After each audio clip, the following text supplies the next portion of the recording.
সজীব হয়ে উঠল সজীব হয়ে উঠল। এ ঘটনার পরিপ্রেক্ষিতে আবু তালিব মুহাম্মদ সাল্লাল্লাহু আলাইহি সাল্লামের যে প্রশংসা গীতি গেয়েছিলেন তা হচ্ছে, তিনি অত্যন্ত সৌন্দর্যমণ্ডিত,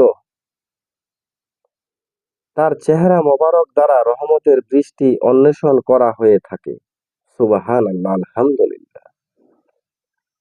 তিনি ইয়াতীমদের আশ্রয়স্থল এবং স্বামীহারাদের রক্ষক। আলহামদুলিল্লাহ।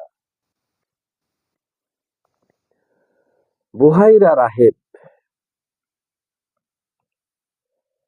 কথিত আছে যে এ বর্ণনা সূত্র কিছুটা সন্দেহজনক।